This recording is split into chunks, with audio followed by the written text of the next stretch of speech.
So I haven't done a video on microphones in a really long time, mostly because they're boring and I don't think anyone really cares. I feel like everyone just wants to justify why they bought a $400 mic for their 3-viewer stream. But today I wanted to talk about a different type of mic. This is a lavalier microphone, which in other words is one of those mics that you can just clip onto your shirt. I've been looking for a wireless mic setup for a little while now, so I can stand up, I can walk around, and still get some clear audio for my stream. Wireless mic setups are also really cool for IRL streams because you can just plug a mic into your phone and get way better audio quality compared to your phone's built-in mic. Wow. Sweden. So a company called Hollyland contacted me and asked me if they wanted me to review one of their mics. And initially I said, no, I'm not interested because so many of these companies asked me to review their microphones and I don't really review mics on this channel. Fast forward 2 weeks later, I went to record a TikTok video on my phone and I realized just how crappy the phone's built-in mic was. Yeah, this audio is terrible. That's not gonna cut it. So after realizing I made a huge mistake, I ran back to my computer and I was like, wait, okay, send me the mics. Long story short, they sent me over 2 of their mics, the Lark C1 and the Lark M1.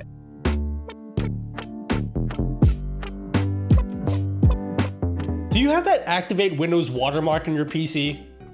Well, stop that, that's cringe. Instead, head on over to VIP SCD Key and get a Windows 10 Pro OEM license without paying the retail price of like $1 million. You can pay using a secure payment method like PayPal. They'll send you over an activation key. You shove that right into your Windows settings and boom, your Windows is activated. And yes, these keys are permanent. They are real. I've done this a bunch of times. These are legit Windows licenses. Then you can upgrade to Windows 11 for free, or if it's more convenient for you, you can also get a Windows 11 Pro key instead. Be sure to use the code NUTTY at checkout to get 25% off for a limited time and enjoy your watermark-free copy of Windows.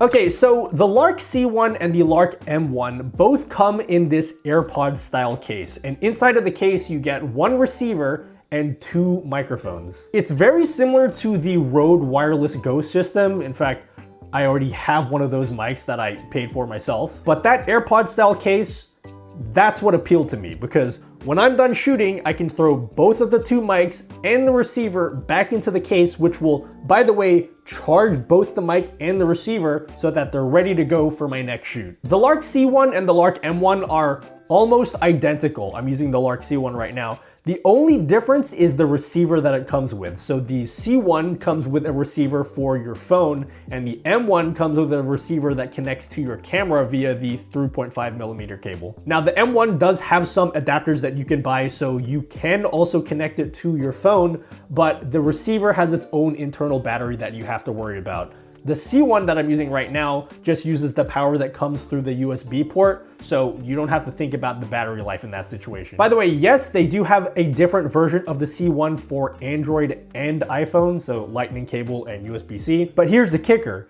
If you get a little USB-C to USB-A adapter, you can just plug the Android version receiver into your PC and your PC will just recognize it as a normal microphone. It's literally plug and play. There's no drivers, no software you need to install. You just plug it in, take the mic out of the case, and you're good to go. Now, as I said, the case itself comes with 2 microphones, and the microphones are the same for the C1 and the M1. But this is really nice because you could mic up 2 people, or if you only do solo work like I do, you can just use one of the mics until the mic dies and then throw it back in the case, take the other mic out, and you've got a fresh battery while the other mic charges. And in practice, I really did love this feature because I basically never have run out of battery for the whole time that I've been using this. And the case charges using a single USB-C cable. With the Rode Wireless Go system, both the 2 mics and the receiver had their own USB-C port for charging,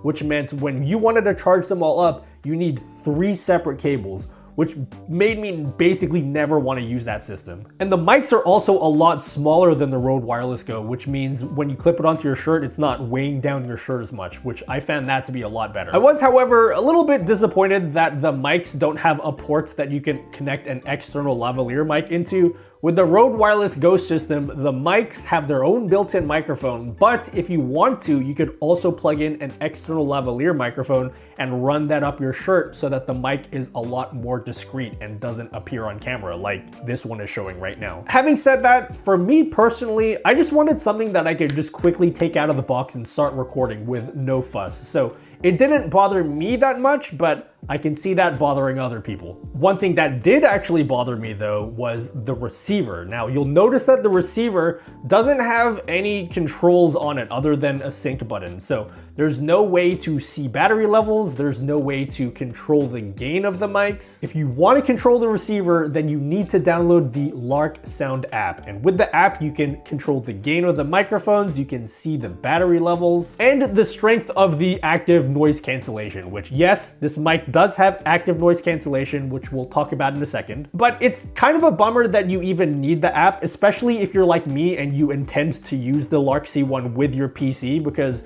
if you ever need to change any of the settings, particularly the gain setting, you have to unplug it from your PC and then plug it into your phone to change that setting. There's no way to do that from your PC.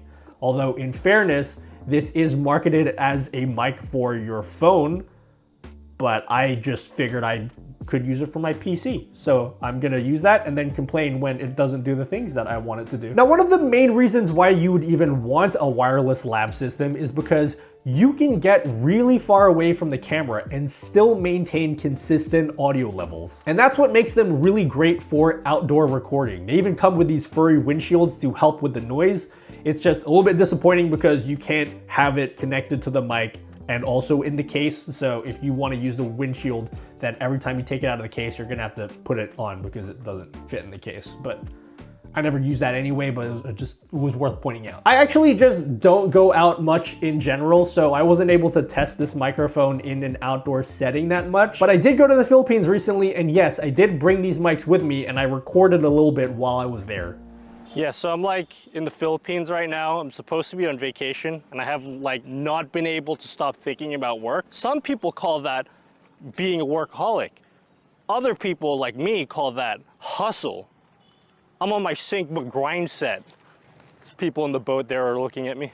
Oh yeah, this mic's supposed to have a noise cancellation mode. So if you wanted to know what that sounds like, there you go. Can I stop? This is really awkward. I'm not used to filming stuff in public. Don't ever make me do this again, ever. I don't really know how far away I was from the camera, maybe 50 meters, I'm not sure. I didn't have a tape measure or anything, but I honestly don't envision people going that much further away from the camera, especially if you're using this for like an IRL stream. But if you are gonna be out a lot, the mics themselves have a built-in active noise cancellation feature. So think about the NVIDIA noise cancellation inside of OBS. It's kind of like that, but built into the mics. You just press the only button that's on the mic and then the light will turn green, and that will signify that the active noise suppression is on. All right, just to demonstrate the noise suppression performance on the mic, I've got my air conditioner on. I'm gonna activate the noise suppression right now. Did that do anything? What do you think? And you know what, just as a comparison, I'm gonna enable the noise suppression that's built into OBS. All right, this is the built-in one in OBS. So let me know which one you think. You know what, don't even tell me. I already know, the OBS one is way better. Now, in fairness, it does do a pretty good job of rejecting outside background noise, but it kind of degrades the quality of the audio quite a bit. Plus, I also think it's kind of weird when you're recording outside and you can see all the wind and the trees moving, but you just can't hear any of the surrounding environment. So I personally preferred to just never turn that feature on and just be okay living with some of the surrounding environment making it to the mic. I really didn't feel like it was that big of a deal. But if you want active noise suppression, well, it has it. Now we're nearly at the end of the video and I haven't talked for 1 second about the audio quality of this mic. And that's because you have ears. Use them, okay? You don't need me to tell you if the mic sounds good. If you don't think it sounds good, well then you could just hear it. You don't need me to tell you that. I will say this though, I don't think the audio quality is particularly amazing, but I just wanted something that didn't sound like complete and utter shit for my Twitch streams, for my TikTok videos, and I wanted it to be convenient enough that I'm actually motivated to use it, because if it takes me like 5 minutes to clip the mic to my shirt, I'm just never gonna use the mic. So yeah, I'll let you guys decide for yourself whether or not you think the sound quality of the mic is decent for you. If it's not decent, then don't buy it. It's as simple as that. I'm not gonna get upset if you don't agree with me. Anyway, that is the Hollyland Lark C1 and M1. Just a quick video on some of the gear that I'm using. They didn't sponsor this video other than giving me the mic to review. I am also gonna leave some affiliate links down below for where to buy the mic. I think they're like $130. I probably should have mentioned that like near the start of the video. I do make money every time you buy that mic. So if you think that invalidates the whole video just because I put an affiliate link, then again, don't buy the mic. I'm not forcing you to buy this mic, okay? I've said that multiple times in the video. If you like it, get it. If you don't, then don't get it. Anyway, yeah, I think that's it. You'll probably never see me review any mic again unless there's something amazing that comes out that's got like laser beams and shit coming out of it. But until then, fuck off.